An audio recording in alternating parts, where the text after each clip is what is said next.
네, 매일 아침 꼭 챙겨야 할 뉴스 딱 3개만 골라서 깊게 들여다보는 뉴스 세계 시간입니다. 자, 월요일에는 MBC의 이지선 기자가 함께해 주십니다. 어서 오세요. 안녕하세요. 네, 한 주 잘 보내신 것 같지가 않습니다.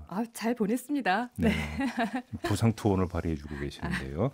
자, 첫 소식 전해 주시죠. 네, 독도 수색 상황 전해드리겠습니다. 네. 소방 헬기가 추락한 지 오늘로 닷새째예요. 그러게요. 근데 네. 지금 날씨가 너무 안 좋습니다. 어제도 풍랑주의보였는데 그 속에서 남성 시신 2구를 수습을 했는데요. 네. 한 구는 소방 구급대원 복장을 하고 있었는데 국과수 감식 결과 46살 서정용 대원인 것으로 나타났고요. 신원이 확인이 됐습니까? 네, 그리고 다른 한 구는 상의가 없이 반바지 차림이었는데 네. 밤사이에 신원이 확인이 됐습니다. 40살 이종후 부기장인 것으로 확인됐습니다. 그래요.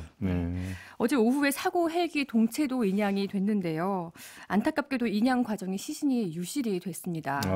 그 수색대원이 동체 안에서 사람의 발이 보였다 이렇게 말을 했었거든요. 그래서 기대를 했었는데 그래서 헬기 주변에 이중 그물망도 치고 예. 시신 유실 방지를 위해서 뭐 물살이 좀 덜 센 해역으로 이동도 하고 했지만 결국은 인양 과정에서 무게를 이기지 못하고 헬기 뒷부분이 아예 떨어져 나갔거든요. 이거 예. 세 번째 실종자는 발견되지 못했습니다. 그러니까요. 아직 사고 원인이 파악이 안 되고 있는데요. 네. 오늘 그 인양된 헬기를 김포공항으로 옮겨서 기체 정밀 조사를 벌일 계획이라고 합니다. 일단 좀 급한 건 실종자 5명 이들을 이제 빨리 찾는 것 같은데 네. 지금 날씨가 너무 안 도와주네요. 네, 밤 사이에도 전혀 수중 수색을 못했다고 해요. 예. 그래서 뭐 함정과 항공기들 동원해서 해상 수색만 벌였는데 조금 전에도 확인을 해봤더니 아직까지는 5명의 실종자 발견됐다는 소식이 없습니다. 예.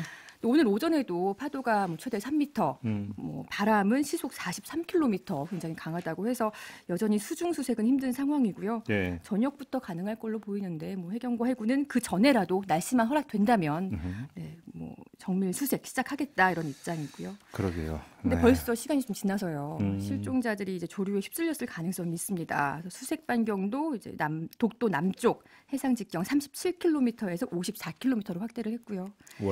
워낙 이 주변 해역이 좀 험한 곳으로 주니까 소문이 나 있는 곳인데 이렇게 네. 또 날씨까지 안 도와주니까 날씨가 관건입니다.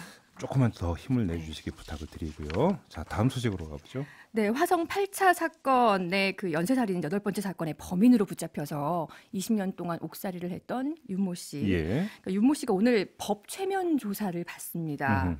그러니까 이춘재가 자신이 저지른 범죄였다고 자백하면서 경찰이 재수사를 시작을 하긴 했는데요. 그렇죠. 아무래도 이게 30년 전 일이기 때문에 윤 씨의 기억이 사실 정확할 수는 없거든요. 그래서 최면 상태에서 과거의 기억을 되살려서 진술을 유도하겠다는 건데 뭐 경찰도 그렇지만 최면 조사를 윤 씨 쪽에서 더 원했다고 합니다. 그렇군요. 네. 근데 아무튼 그때 경찰 진술서가 공개가 됐는데 대필연적이 나왔다면서요. 네, 이 진술서가 1989년도에 작성이 된 거예요. 네. 세부가 이제 공개가 됐는데요.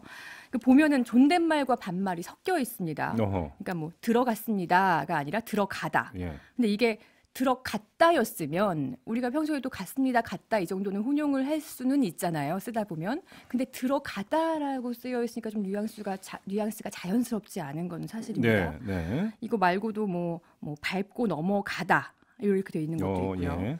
그러니까 윤 씨는 이걸 보고서 자신이 쭉 쓴 게 아니라 경찰이 불러준 거를 받았었다라고 기억을 얘기를 했고요. 네. 그리고 그 주장을 뒷받침하는 또 다른 정황도 진술서에 나왔는데요. 그러니까 일상생활에서 이 윤 씨가 쓰지 않던 한자식 표현들, 그러니까 윤 씨가 장애 때문에 초등학교를 중퇴했었거든요. 그러니까 본인이 전혀 쓰지 않던 단어들이 나왔다는 거고요.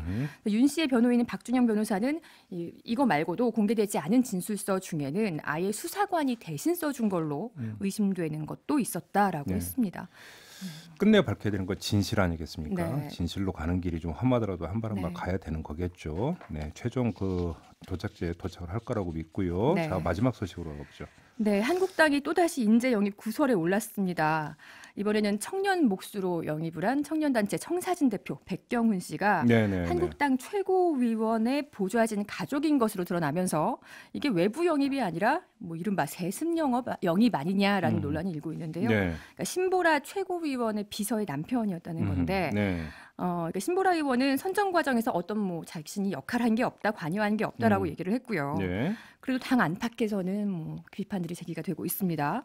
한국당 전희경 대변인은 이렇게 제기된 우려에 대해서 섬세하게 살펴보겠다라면서 말을 아꼈고요. 네. 장제원 의원도 무척 뼈아픈 실책이다 SNS에 비판을 했습니다. 예. 더불어민주당은 가장 공정하게 대표성을 확보해야 할 청년 영입 대상을 가장 불공정한 방식으로 대물림했다라고 꼬집었습니다. 아무튼 지방선거에서 뭐 그 자유한국당 예비 후보로 등록까지 했다면서요. 네, 맞아요. 그러면 이미 이건 영입이 아니지 그렇죠. 않습니까? 기존 인사였던 입당이 돼 있던 네. 이런 네. 사람이었다는 점도 네. 함께 봐야 될 것 같은데 네. 아무튼 이렇게 되면 당내에서 불만의 목소리가 계속 나오고 있겠네요. 네. 뭐 야심차게 황교안 대표는 준비를 했는데, 네. 근데 이전에 그 공관병 갑질 박찬주 전 육군대장 논란도 있었잖아요. 그리고 그 공천 가산점을 주네 마네 뭐 이런 홍역도 치렀었고요. 패스트트랙 관련해서. 네. 그리고 이번 8명 중에 이 백 대표 말고도 정범진 경희대 교수도 일본의 후쿠시마 원전 방사능 오염수가 큰 문제가 없다라는 취지로 발언해서 논란이 됐던 인물이거든요. 예. 근데 이 모든 논란들이 다 밀실 정치다라는 데서 당내에서 불만이 나오고 있는 거예요. 그러니까 최고위원들과도 사전 논의조차 없었고 네. 홍보도 없었고 예. 또 논란이 됐던 벌거벗은 임금님 유튜브 영상도 황 대표만 봤지 뭐 나경원 대표, 원내대표나 다른 지도부도 몰랐다는 거 아니에요. 예. 그리고 이 와중에 또 이자스민 의원이 한국당을 탈당해서 정의당으로 갔고요. 예.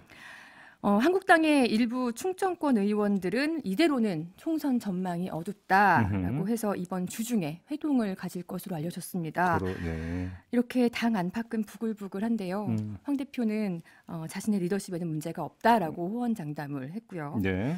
이번 주 중에 이르면은 이번 주 중에 2차 영입 대상을 추가로 발표를 할 예정이라고 하는데요. 시험대에 오른 황교안 대표의 리더십이 정말 문제가 없는 건지 지켜봐야 할 것 같습니다. 박찬주 전 대장 오늘 10시인가요? 기자회견한다면서요? 맞습니다. 뭐라고 이야기할지 참 그러게요. 궁금하네요. 그 속내 그 의도는 뭔지 잘 모르겠는데 어떤 내용을 얘기할지 봐야 될 것 같아요. 알겠습니다. 아무튼 황교안 대표가 시험대에 오른 것만은 분명한 사실인 것 같습니다. 네, 알겠습니다. 이지선 기자와 함께했습니다. 고맙습니다. 고맙습니다.